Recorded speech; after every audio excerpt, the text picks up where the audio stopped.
दोस्तों, कैसे हो आप सब। उम्मीद है सब अच्छे होंगे। आप सभी को प्यार भरा नमस्कार। और जैसा आप जानते हैं, हमने PYQ यानी प्रीवियस ईयर्स क्वेश्चंस की एक सीरीज चला रखी है, जिसमें सभी क्वेश्चंस को डिटेल से सोल्व कर रहे हैं। ठीक है, तो आज हम इसमें एचटेट 2017 में जो लेवल 3 पर क्वेश्चंस आए थे चाइल्ड डेवलपमेंट पेडागोजी के, वो हम करने वाले हैं डिटेल एक्सप्लेनेशन के साथ। तो लास्ट तक वीडियो जरूर देखना, क्योंकि सारे जो क्वेश्चन हैं वो अलग अलग कंसेप्ट से आते हैं। इसके सारे आपको इतने सारे कंसेप्ट क्लियर हो जाएंगे और उनका रिवीजन भी हो जाएगा जो आपको अच्छे से आते हैं। अब क्वेश्चन कैसे करने होते हैं वो भी समझ में आ जाएगा। ठीक है, अब देखो फर्स्ट क्वेश्चन है, the phase at which a child can master a task if given appropriate help and support is known as, कि जहां पर बच्चा उपयुक्त सहायता और सहयोग दिए जाने पर किसी कार्य को करने में दक्षता हासिल कर ले प्राप्त कर सकता है, वह क्या कहलाता है।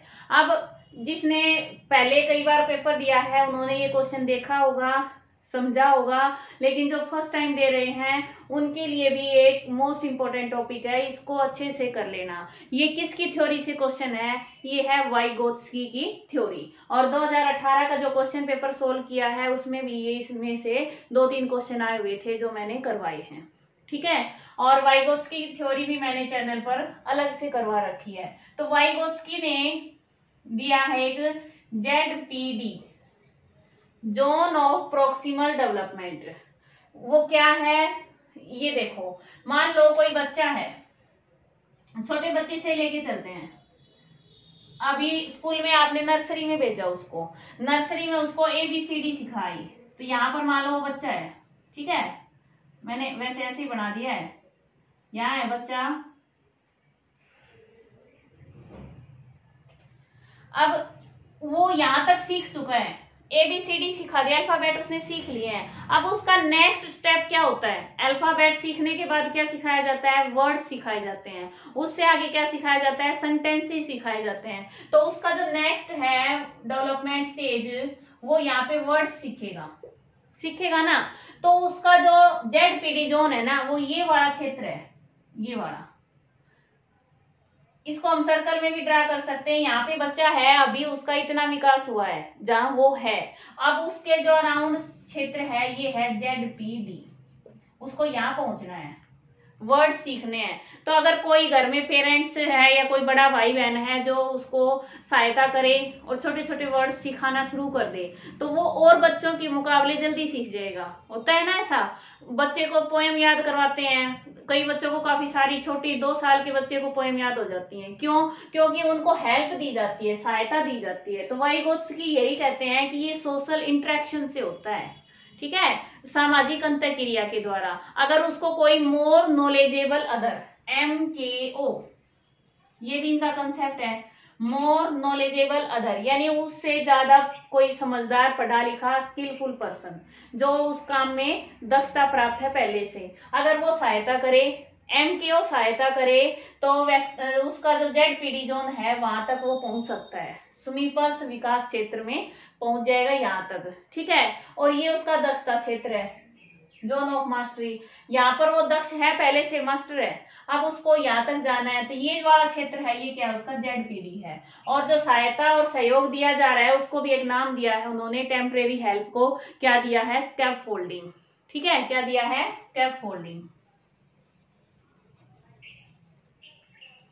ये 3-4 अक्षर ऐसे हैं जो याद रखने हैं आपको वाइगोत्स्की की थ्योरी में, ZPD, MKO, स्कैफोल्डिंग। ठीक है, तो ये आपको समझ में आने चाहिए। You greet your parents every morning and your kid learn the same by watching it. It is an example of, कि आप सुबह अपने माता पिता का अभिवादन करते हैं और आपके बच्चा है वो आपको देखकर सीख रहा है, व्यवहार को सीख जाता है। तो यह किसका उदाहरण है। अब आप सोच कर देखो कि वो क्या कर रहा है, वो देख कर क्या कर रहा है, देख कर सीख रहा है, वॉच करके। अब देख कर सीखना, इसमें से कौन सा हो सकता है, ऑब्जर्वेशनल लर्निंग, ऑब्जर्व करते हुए वो सीख रहा है। तो ये कौन सी लर्निंग हो गई, ऑब्जर्वेशनल लर्निंग, यानी निरीक्षण करते हुए, निरीक्षणात्मक सीखना। ठीक है, और एक ये भी बताया था मैंने, अनुकरण भी आता है कई बार, अनुकरण करते हुए सीखना, इमिटेशन से सीखना, लर्निंग बाय इमिटेशन। और इसमें यानी नकल कर, इमिटेशन का मतलब अनुकरण करना या नकल करना होता है। मॉडलिंग से सीखना, अब आपके दिमाग में आ गई कौन सी थ्योरी है ये, ऑब्जर्वेशनल लर्निंग, अल्बर्ट बंडूरा की थ्योरी है। ठीक है, याद आया ना आपको। तो ये क्या है, observation. The statement first do what I want you to do, then you may do what you want to do, best describe, कि पहले आप वह करिए जो मैं आपसे चाहता हूं, फिर आप वह कर सकते हैं जो आप चाहते हैं, किसकी व्याख्या है। अब आप देख सकते हैं 2018 में भी यही क्वेश्चन इस तरह का रिपीट हुआ है। काफी सारे क्वेश्चन होते हैं जो प्रीवियस ईयर के क्वेश्चंस हैं उनसे मिलते जुलते या उसी कंसेप्ट से उठाए जाते हैं, इसलिए ये मोस्ट इंपोर्टेंट टॉपिक होते हैं, बार बार इसीलिए करवाए जाते हैं आपको। ठीक है, तो ये क्वेश्चन है, इसमें क्या कहा है कि जैसे कोई बच्चा है, मैं ये एग्जांपल देती हूँ कि मान लो कोई बच्चा पढ़ना नहीं चाहता और वो टीवी ज्यादा देख रहा है। अब पेरेंट्स के लिए समस्या हो गई, कौन सी एक्टिविटी ज्यादा हो रही है, टीवी देखना, जो अच्छा नहीं है, और जो पढ़ रहा है वो कम पढ़ रहा है, तो एक्टिविटी वो कम हो रही है। तो एक क्रिया जो कम हो रही है उसको बढ़ाने के लिए जो दूसरी क्रिया ज्यादा कर रहा है ना, बच्चा टीवी ज्यादा देख रहा है, उसको पुनर्बलन के रूप में, रेनफोर्समेंट के रूप में कहा जाता है कि उसको भाई पुनर्बलित करे, वो उस क्रिया को भी बढ़ाए जो कम हो रही है। तो उसका प्रयोग कैसे करें, बच्चे को ये कह दें कि भाई टीवी जब देखने को मिलेगा जब आप 2 घंटे पढ़ लोगे। ठीक है, तो उसको ये कहा कि पहले मैं चाहता हूं कि पढ़े, तो वो काम किया, उसने पढ़ लिया, फिर आप वो करो जो आप चाहते हो, फिर वो टीवी देख सकता है। तो ये हमारा कौन सा होता है, प्री मेक प्रिंसिपल। ठीक है, ये प्री मेक प्रिंसिपल होता है कि बच्चे को चॉइस दी जाती है कि पहले हम चाहें वो करो, उसके बाद जो तुम चाहते हो वो करो। ठीक है, अब है ये law of readiness, law of exercise, law of continuity. तो लॉ ऑफ रेडीनेस, एक्सरसाइज, ये दोनों किस थ्योरी से हैं, थॉर्नडाइक की थ्योरी से। ठीक है, इस क्वेश्चन को मैं पहले भी करवा चुकी हूँ, फिर बता रही हूँ, ये दोनों हैं थॉर्नडाइक की थ्योरी से। 3 होते हैं मेन उनके, पहला होता है सीक्वेंस में याद करने होते हैं ये थॉर्नडाइक के, रेडीनेस यानी तैयारी, तत्परता, उसके बाद एक्सरसाइज अभ्यास किया जाता है। ठीक है, फिर उसका इफेक्ट होता है, लॉ ऑफ इफेक्ट, प्रभाव। तो तत्परता का नियम, अभ्यास का नियम और प्रभाव का नियम, ये तीनों हैं वो मुख्य हैं, बाकी गौण भी होते हैं वो अलग हैं।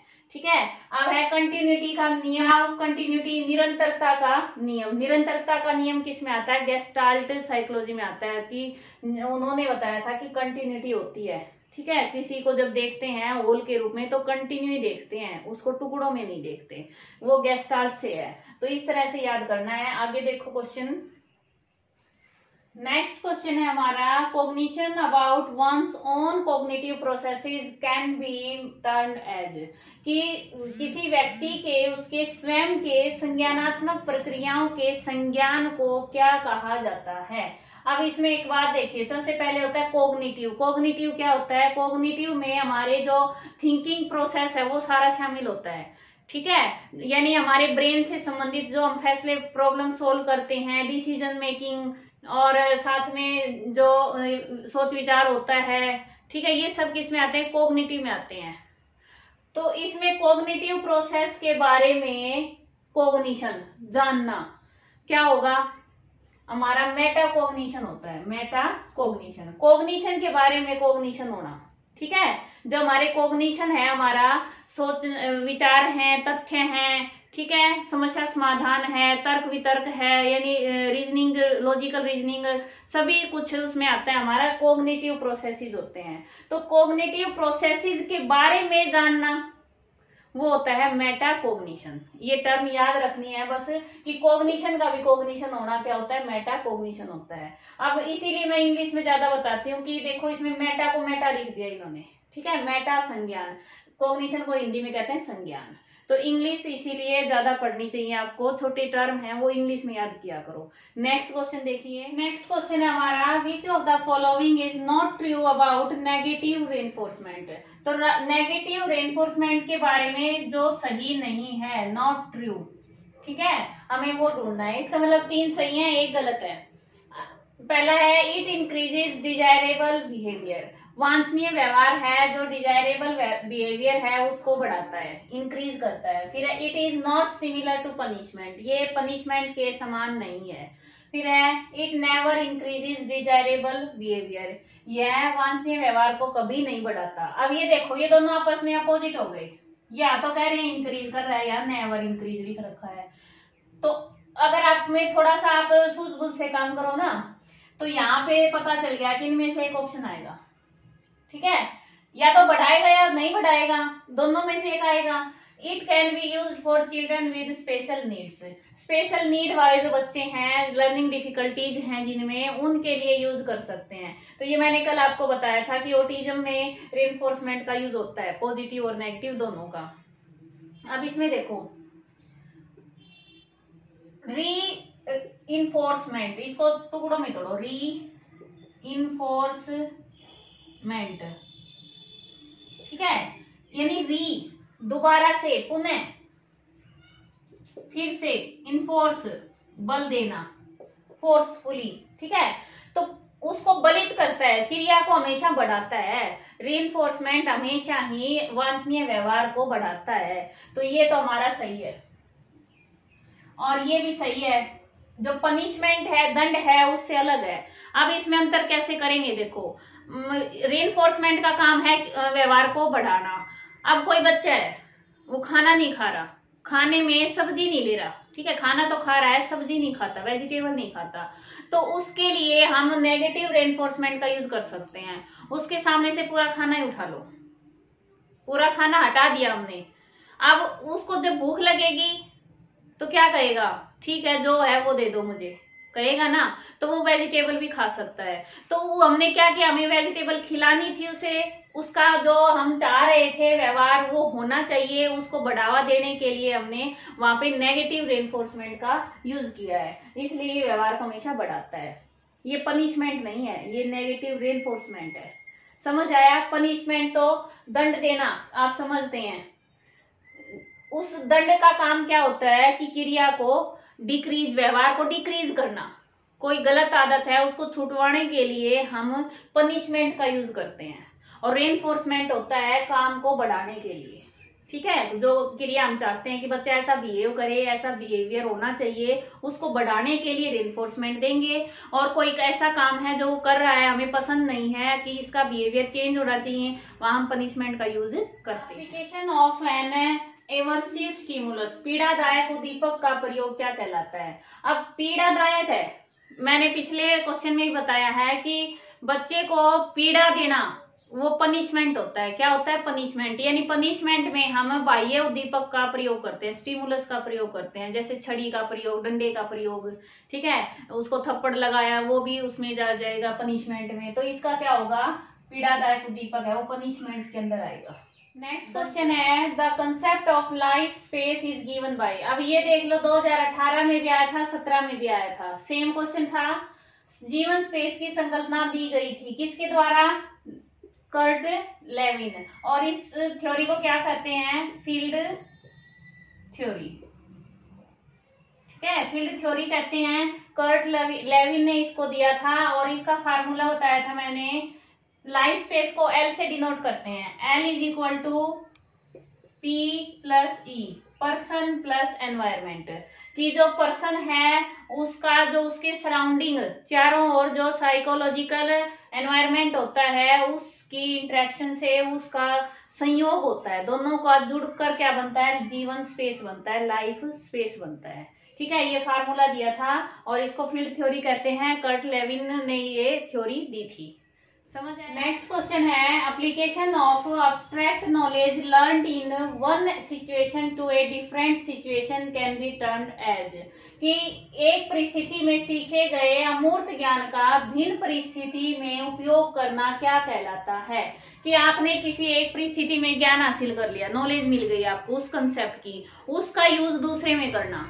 ठीक है, जैसे मैथ्स के फार्मूले रीजनिंग में लगाना, या फिर दूसरी कोई नॉलेज है उसका दूसरी फील्ड में, दूसरी परिस्थिति में क्या करना, उपयोग करना क्या कहलाता है? तो ये ट्रांसफर होते हैं, पॉजिटिव, नेगेटिव, और इस पर मैंने पूरी वीडियो बना रखी है। मोस्ट इंपोर्टेंट है ये भी, क्योंकि मोस्टली क्वेश्चन पूछे जाते हैं टीजीटी पे और प्राइमरी लेवल पे भी क्वेश्चन आते हैं। और ये क्या होता है, ट्रांसफर मतलब सीखा हुआ ज्ञान है ना, उसका ट्रांसफर होना, स्थानांतरण होना एक सिचुएशन से दूसरी सिचुएशन में। तो ये क्या कह रहे हैं, तो इसमें सीधा सा दिख रहा है, देखो नेगेटिव ट्रांसफर तो होता है कि बाधा उत्पन्न करे सीखा हुआ ज्ञान, तो ये तो होगा नहीं। फिर है high road transfer, zero transfer. Zero transfer जहाँ कोई फायदा ही ना हो, एक सीखे हुए ज्ञान का दूसरे काम में या ज्ञान में कोई फायदा नहीं हो, कोई उसका इंटरफेरेंस ना हो आपस में, वो होता है जीरो ट्रांसफर। तो इसमें सीधा पता चल रहा है हाई रोड ट्रांसफर यानी उच्च स्थानांतरण है ये, ठीक है, उच्च पथ स्थानांतरण। जैसे किसी ने ये टेबल सीखी है, टेबल के बाद वो मल्टीप्लाई कर सकता है, ठीक है, डिवीजन कर सकता है, तो टेबल का यूज उसने मल्टीप्लाई और डिवीजन में कर लिया, तो वो उसका हाई रोड ट्रांसफर हो गया। समझ आया? नेक्स्ट क्वेश्चन है, the view children speak to themselves for self guidance given by. बच्चे स्वयं निर्देशन हेतु स्वयं के साथ वार्तालाप करते हैं, यह किसका कंसेप्ट है? अब इसमें एक कंसेप्ट है ना, ये है वाइगोत्स्की का, क्योंकि वाइगोत्स्की ने लैंग्वेज डेवलपमेंट के बारे में ये बात कही है। उन्होंने क्या बताया है कि बच्चा सबसे पहले सोशल स्पीच सीखता है, दूसरों से बात करना सीखता है। उसके बाद सोशल स्पीच से बच्चा प्राइवेट स्पीच करता है। प्राइवेट स्पीच का मतलब क्या है कि जैसे आपने देखा होगा कि 3 साल के बाद में बच्चा क्या करता है, खिलौनों से खेलता है, ठीक है, अब मैं इसको नहलाऊंगा, इसको खिलाऊंगा, अपने आप से बात करता रहता है। चलता चलता भी कहीं जा रहा है, मैं तो जा रहा हूँ, मैं खेल रहा हूँ, अपने आप बात करता है। वो होता है कि स्वयं को निर्देश देना। और ये किस में हेल्प करती है, ये बाद में जो बच्चे की इनर वॉइस होती है ना, इनर स्पीच में डेवलपमेंट में हेल्प करती है, कि बाद में बच्चा बिना बोले अपने आप को निर्देश देता है। पहले वो सोशल स्पीच करता है, दूसरों से इंटरेक्शन से सीखता है, आपस में कम्युनिकेशन करता है, मम्मी पापा से और जो घर में है मेंबर उनसे, आस पड़ोस में। फिर वो प्राइवेट स्पीच अपनाता है, अपने आप को निर्देशित करता है। उसके बाद वो इनर स्पीच में जाता है। और इस पर भी भाई मैंने पूरी वीडियो बना रखी है, ये भी मोस्ट इंपोर्टेंट टॉपिक है। वाइगोत्स्की की थ्योरी पर 2 वीडियो हैं, एक में सिर्फ स्पीच के बारे में बताया है। You have introduced weekly quiz in your class to assess students progress, you are using which schedule of reinforcement.